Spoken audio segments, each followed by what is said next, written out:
ఎక్కడ పోస్టింగ్ వచ్చిన వెంటనే ఆయన అన్నారు, నువ్వు నీకు పోస్టింగ్ ల్యాండ్ ఆర్డర్ ఇవ్వను, నాకు క్రైమ్ ఇంపార్టెంట్, నువ్వు సిసిఎస్లో చేయాలన్నా. మీరు ఏ చేతిలో చేస్తాను. అక్కడికి వెళ్ళే కూరుకోవాలి. ఇక్కడ పోర్ట్లో అక్కడ బోత్రా కంపెనీ అనే ఒక పెద్ద స్టీవ్డోర్ కంపెనీ ఉంది. ఆ బోత్రా కంపెనీలో కోల్ స్కామ్ జరిగింది కదా. అందులో చాలా మంది పోలీసులు వాళ్ళు ఇన్వాల్వ్ అయ్యి ఉన్నారు. నీ మీద నాకు నమ్మకం. అది చాలా మంది మన పోలీసులను కూడా ఫిక్స్ చేసి పడేయాలి. ఎవరు తప్పు చేసిన వదలకూడదు. నీకు అప్ చెప్తాను నీ కేసు అని నాకు చెప్పి నేను చాలా నీట్గా చేశాను. ఇంక్లూడింగ్ మా స్టాఫ్ ఎవరున్నా వాళ్ళని కూడా అరెస్ట్ చేసాం. ఆ కేసు. అవునా? ఎంతమంది? 2 పోలీసులు కూడా అరెస్ట్ చేశాను. అంటే ఎస్ఐ ర్యాంక్ స్టాఫ్ కొల్లుడు అయిపోయారు. వాళ్ళ ఎవిడెన్స్ వాళ్ళ మీద దొరికింది. అప్పటికి నాకు జనరల్ మేనేజర్ ర్యాంకు, ఆ కంపెనీలో ఉండే వాళ్ళు అందరినీ అరెస్ట్ చేశారు. తర్వాత ల్యాండ్ ఆర్డర్ ఇచ్చారా? తర్వాత అక్కడ ఏం జరిగిందంటే సార్, ఇంకోటి ఆయన కూడా ల్యాండ్ ఆర్డర్ నాకు ఉట్నేవాళ్ళు అక్కడ గాజువాకలో ఇక్కడ నేను ఈ క్రైమ్లో ఉంటుండగా ఇక్కడ అశ్విని మృదుల అని చెప్పేసి ఒక పెట్రోల్ బంక్ ఓనర్ కూతుర్ని అపార్ట్మెంట్లోకి వెళ్ళి థ్రోట్ కట్ చేసి ఒక ఇంటర్మీడియట్ చదువుతున్న గర్ల్ని చంపేశారు డే లైట్లో ఉదయం 10:30-11. అయ్యో. ఆ కేసులో నేను క్రైమ్లో ఉండేవాడిని. అది 4th టౌన్ కేసు. అది వాళ్ళు చూసేవారు. కానీ సార్ కూడా నాకు పిలిచి చెప్పారు, వాళ్ళు ఎలా చేస్తున్నారు కాదు, నువ్వు కొంచెం డీటెయిల్కి వెళ్ళాలి. అప్పుడు చాలా మనకు డ్యామ్స్ ఏమేది డే లైట్లో ఒక అమ్మాయిని అపార్ట్మెంట్లో చంపిస్తే మనం మా పోలీసు ఇంకేమి ఎవరికి జస్టిస్ చేస్తామని చెప్పి నాకు చెప్పారు. లేదు సార్, నేను చాలా దీన్ని చేస్తాను. నేను అలాగే వాళ్ళు ప్యారలల్ చేస్తున్నారు. నా టీంని పెట్టుకొని నేను ఓన్గా అన్నీ స్టడీ చేసుకుంటున్నాను. అందులో నేను అలాగా ఊరుకోకుండా ఈ అమ్మాయి తాలూకా క్లాస్మేట్స్ ఫ్రెండ్స్ ఎవరు ఉంటారని కాలేజీ దగ్గరికి వెళ్ళి క్లోజ్గా ఎవరితో ఉంటుందంటే ఒక అమ్మాయి రూమ్మేట్ ఉంది, హాస్టల్లో ఉండేది. పాప సెలవులకు వచ్చినప్పుడు మర్డర్ అయింది ఇంట్లో. అప్పలనాయుడు గారి కూతురు అన్నమాట ఆమె, అశ్విని మృదుల అని చెప్పేసి. అయితే ఆ పాప ఫ్రెండ్ నేను అడిగాను. ఆ ఫ్రెండ్ వాళ్ళ మదరు యూనివర్సిటీ ప్రొఫెసర్. వాళ్ళ ఇంటికి వెళ్ళాను. పాప నీకు క్లాస్మేట్ కదా, నేను మఫ్టీ క్రైమ్ అంటే నేను మఫ్టీలో ఉండేవాడు, సివిల్ డ్రెస్లో ఉన్నాను.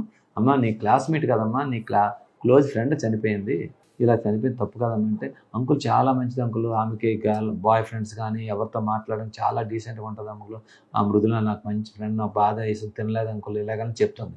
వాళ్ళ మదర్ కూడా చెప్పారు. అమ్మ వాళ్ళ మదర్ ఆంధ్ర యూనివర్సిటీ ప్రొఫెసర్. అమ్మ అంకుల్ తెలిస్తే నిజంగా ఫ్యాక్ట్ ఏది ఉంటే చిన్న చెప్పమ్మ డౌట్. అంకుల్ నాకు ఏం చెప్పలేదు అంకుల్, ఒకసారి వాళ్ళ మదర్కి ఈ చిగుర్లు కట్ చేస్తారు లేడీస్కి జడకి, బార్బరు ఇంటికి వచ్చాడు. ఇంటికి వచ్చినప్పుడు ఈ అమ్మాయికి కూడా ఈ చిగుర్లు కట్ చేసిందంట. పాప కూడా కట్ చేసి అని చెప్పి, ఆయన పేరు దుర్గారావు పాప కూడా కట్ చేసి అని చెప్పి, మా మమ్మీ లోనికి వెళ్ళినప్పుడు నన్ను ఇలా కట్ చేసాడు, ఇక్కడ ప్రెస్ చేశాడు అంకులు, ప్రెస్ చేశాడని చెప్పి నాకు చెప్పింది అంకులు అన్నాడు. అమ్మాయి చెప్పింది. అచ్చా, మంగళ బాబర్ వచ్చి అమ్మాయిని టచ్ చేశాడు. అమ్మాయిని మదరే చిగురు కట్ చేయమని జడ చిగురులు. అప్పుడు ఆడు ఏం చేశాడు, ఇక్కడ ప్రెస్ చేశాడంట షోల్డర్ మీద అమ్మాయిని. ఆ విషయం హాస్టల్కి వెళ్ళి ఆడు చూడు మా ఇంటికి వస్తాడు, మమ్మీ ఇలా కట్ చేయమంటే ఆడు నాకు ఇలా ప్రెస్ చేశాడు ఇక్కడ ఈడియట్ ఫీల్ అని అన్నదంట. మమ్మీ చెప్పలేదు, మళ్ళీ తిడుతుంది, గొడవ అవుతుంది అని ఒక్కటే చెప్పింది. అయితే నాకు ఎందుకో అసలు ఆడెవడు ఇదని చెప్పేసి వస్తే, వాడు వీళ్ళ ఇంటి పక్కనే ఒక షాప్ పెట్టుకొని ఉంటాడు. వీళ్ళ ఇంటికి వెళ్ళి వాళ్ళకి డై వేయడానికి దేనికన్నా వెళ్తుంటాడు ఇంటికి. ఆడిని ఆల్రెడీ మన 4th టౌన్లో పిలిపించారు. ఆడు అన్నీ రాసుకున్నారు, స్టేట్మెంట్ వదిలేశారు. నాకు ఆ పిల్ల చెప్పింది అలాగా నాకు రోజు. కానీ ఆయన ఏదైనా ఎవిడెన్స్ లేకుండా పట్టుకుని చెప్పడు కదా. ఆడు ఒక మిస్టరీ చేశాడు సార్. అది ఏం చేశాడంటే 2 days పోయిన తర్వాత ఆర్కే బీచ్లోకి వెళ్ళిపోయి వాడు ఒకరోజు సాయంత్రం 7 గంటలప్పుడు బట్టలు అన్నీ ఇచ్చేసి, నాకు అప్పులు అయిపోయి నేను చచ్చిపోతున్నాను, నేను ఇంక రాను అని అక్కడ ముచ్చిరి బందోడికి అవన్నీ పెట్టేసి, బాబు ఎవరన్నా మా ఊళ్ళో చెప్పి నాకు బతుకు మీద ఆదలేదని నీటిలో దిగి చీకట్లో అలా నడుచుకుని వెళ్ళిపోయాడంట. అప్పుడు మన 3 టౌన్ వాళ్ళకి అదంతా ముచ్చిరోడు చెప్పాడు, మిస్సింగ్ కేసు కట్టారు, చచ్చిపోయి ఉంటాడని. నాకు అర్థం కదా, అమ్మాయిలు చెప్పింది చచ్చిపోయి నేను చూస్తున్నాడు, డెడ్ బాడీ వస్తుంది కదా 1 or 2 daysలోను ఆ డెడ్ బాడీ వస్తుందని చూసి, ఒకరోజు రాలేదు డెడ్ బాడీ. అది యాక్చువల్గా సముద్రంలోకి వెళ్తే అవర్స్లో వచ్చేస్తుంది వెనక్కి. అది 2 రోజులు రాలేదు, 3 రోజులు రాలే. అప్పుడు నాకు ఎందుకో డౌట్ వచ్చింది సార్. అప్పుడు ఆ టవర్ లొకేషన్కి వెళ్ళాను. టవర్ లొకేషన్కి వెళ్తే మా వాళ్ళు పొట్టుటంలో ఏం చేశారు, ఈ షాపు ఇంటి పక్కనే షాపు, ఇంటి పక్కన షాప్ అని ఆడు వెరిఫై చేసి ఇక్కడే ఉంటాడు కదా, ఇదే టవర్ వచ్చిందని వదిలేశారు.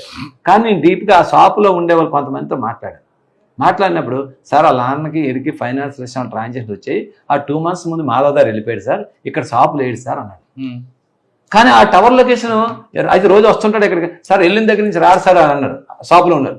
కానీ ఆ రోజు ఇక్కడికి టవర్ లొకేషన్ వచ్చింది. అమ్మ ఇదేదో ఇన్వెస్టర్ ఉంది అని చెప్పి నాకు క్లూ దొరికింది. ఆడి మీద పెట్టాను. ఆడు పెడితేప్పటికి ఆడు డెడ్ బాడీ లేదు, వాడు మనిషి లేడు. అప్పుడు పెట్టుకుంటే ఏం చేయాలి, ఎలా లాగాలి ఆడు ఫోన్ అన్ని ఇక్కడ వదిలేసి, ఫోన్ కూడా వదిలేసి వెళ్ళిపోయాడు. అయిపోతే ఆడు క్లోజ్ ఫ్రెండ్స్ ఎవరెవరితో ఉంటాడో, ఎవరితో క్లోజ్ మాట్లాడుతుంటాడో చెప్పేసి వాళ్ళందరినీ పట్టుకొని లాక్కొచ్చాను. లాక్కొచ్చి నేను ఎలా చేశానంటే ఈ కేసులోని విషయం అడగలేదు. ఆడు ఎవడో కిడ్నాప్ చేశారు, ఆడు సముద్రంలోకి వెళ్ళిపోయాడంట, ఫ్రెండ్స్ మీద డౌట్ ఉంది, వాళ్ళ ఫాదర్ వాళ్ళ కంప్లైంట్, వాళ్ళ వైఫ్ వాళ్ళు కంప్లైంట్ ఇచ్చారు, నాకు మీరు రెండో నాకు ఒకరు అని చెప్పి వాళ్ళని పూరుకొచ్చి మా లెవెల్లో మేము చూసి ఇంటరాగేషన్ స్టార్ట్ చేశాం. లేదని మిమ్మల్ని ఫిక్స్ చేసేస్తాను, మొత్తం మీ అందరూ మీరే చేస్తుంటారు, ఆడతోటి ఎవరెవరు ఉన్నారో అందరూ ఇన్వాల్వ్ అవుతారంటే ఆయన వెళ్ళిపోయాడు సార్. మళ్ళీ రాత్రులు మేము కొంచెం కూడా ఉంటుంది కదా, రాత్రి పంపించాం. ఒకరోజు రాత్రి 10 గంటలకి సార్ ఈ నెంబర్ నుంచి నాకు మాట్లాడాడు సార్, ఏమవుతుందో అన్నాడు సార్, ఇక్కడ ఏం జరుగుతుందో అడిగాడు, నేను వెళ్ళిపోయాను రా, నాకు ఇంకా మనిషి బాగోలేదురా అన్నాడు. సముద్రంలోకి వెళ్ళిపోవడం ఏంటి, ఇడి ఫోన్ మాట్లాడడం ఏంటి, ఎక్కడ ఉన్నాడు అని చెప్పాడు. ఎక్కడో మధ్యప్రదేశ్లో పలానా ఏదో గ్వాలియర్ అని ఏదో అంటున్నాడు అన్న. అయితే ఏ నెంబర్ అని, ఆ నెంబర్ లొకేషన్కి వెళ్తే వారణాసి వస్తుంది. మీకు అర్థమైందా? అప్పుడు ఈయన పట్టుకున్నాం, ఈయన మా కస్టడీలో పెట్టుకొని నీకు అప్పుడప్పుడు చేస్తాను చెప్పాలని ఒకరోజు చెప్పించాడు. ఆడితో ఆడు వాయిస్ గుర్తుపెట్టించిస్తే అప్పుడు మా క్లోజ్ మా బాస్ పూర్ణచంద్ర గారు ఊరుకోరు కదా, అక్కడ ఉన్నాం ఫ్లై అన్నారు అక్కడికి. మామూలు ట్రైన్ ఇది కాదు, ముందు వెళ్ళిపో అక్కడికని. అప్పుడు చాలా బ్యూటిఫుల్ ఆపరేషన్ సార్. ఇక్కడ మా టెక్ టీం ఉంటుంది, లక్ష్మోజీ అని ఒక ఇన్స్పెక్టర్ ఉండేవాడు, ఎస్ఐ అప్పుడైనా, నేను ఇన్స్పెక్టర్. లక్ష్మోజీ ఇక్కడ పెట్టాడు, నేను ఇక్కడ టవర్లో ఆయన ఫోన్ ఉంది, అక్కడ చూడు అక్కడ ఉన్నాడు, నువ్వు పార్క్ ఉన్నారా, పార్క్ ఇటువైపు రా అన్నాడు.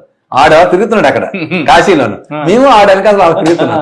మీరు నమ్మరు, ఒక దగ్గరికి వచ్చి క్రికెట్ మ్యాచ్ వస్తుంది, ఆడు క్రికెట్ చూస్తున్నాడు ఇలా పట్టుకొని, ఆడు మేము గుర్తుపట్టలేం కదా, ఇక్కడ ఆడు బాగా గుర్తుపట్టడానికి కూడా పట్టుకెళ్ళాము. దాని మన సార్ ఈడే సార్ అన్న, నేను ఒకవైపు మా ఎస్ఐ ఒకవైపు ఇలా చేయలో ఆడిని మెడ పట్టుకున్నా, ఇలా చూశాడు, ఆడికి అర్థం అయిపోయింది.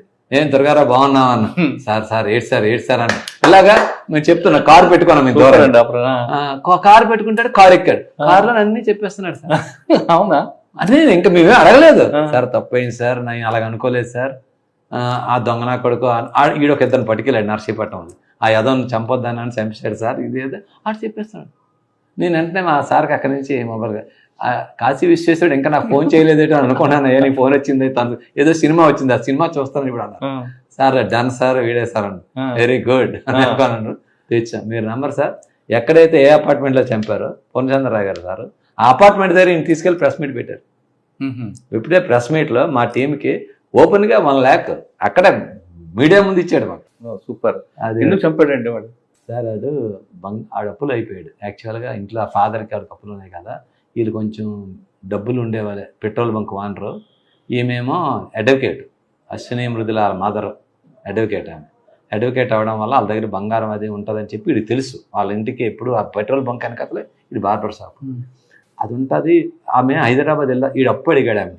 అప్పుడైతే నేను ఇప్పుడు దుర్గారావు ఇప్పుడు లేదు, నేను హైదరాబాద్ పని ఉంది, కోర్టు పని, హైకోర్టుకు వచ్చిన తర్వాత నీకు చూస్తానులే అని చెప్పింది. ఆమె హైకోర్టుకి వెళ్ళిపోయింది, అమ్మాయి ఒక్కరిది ఉంటుంది, ఫాదర్ బొంక దగ్గర ఉంటాడని చెప్పి ఇటు తెలిసినాడు కదా, వెళ్తాడికి మంచినీళ్ళు అడిగాడు, అమ్మాయిని పుష్ చేసుకుని వెళ్ళిపోయారు. వెళ్తాడికి ఆఖరి ఓపెన్ చేశారు, అక్కడ ఏం లేవు. ఓపెన్ లేపడం వల్ల ఇంక చెప్పేస్తానని చెప్పేసి ఆమె ఉంటే మెల్లం చైన్ అది లాగేసి ఆమెను ఇలాగ బ్లేడ్తో చాక్తో కట్ చేసి బాత్రూంలో పడేశారు. ఒక్కడేనా? ఇద్దరు, ముగ్గురు, ఈడుని ఇంకొక ఇద్దరు ఉన్నారు. వీళ్ళు అమ్మాయి ఇప్పుడు అడ్డుకున్నందుకు అంటే చిన్న అమ్మాయి పట్టుకొని పెట్టేసి అక్కడ ఎందుకు పట్టుకున్నాడండి, ఇక్కడ టచ్ చేసాడు? ఆడు ఎంత ఆడపిల్ల కదా, ఇలాగే ప్రెస్ చేశాడు అంతే ఎదవాడు. అడిగారు మీరు? నేను తర్వాత అడిగాను, సార్ ఏదో మా అమ్మలు చేశాను, ఇంటెన్షన్ కాదు సార్ ఏదో అన్నాడు. కానీ ఆ చిన్న పిల్ల ఇచ్చిన క్లూ సార్ నాకు, ఎవరు క్లాస్మేట్, ఆ చిన్న పిల్ల ఇచ్చిన క్లూ, నేను చేసిన మిస్టేక్ మీ కేసు బ్రేక్ చూసారు. అదే నేను అందుకే నేను ఎప్పుడైనా సీన్లోకి వెళ్ళిపోయినప్పుడు కూర్చుండిపోతాను. ఎక్కువ దేని మీద ఏదో ఒకటి మనం సార్ ప్రయత్నించాలి, ఇలాంటి కేసు చాలా ఉన్నాయి చెప్తే మనకి అవ్వదు.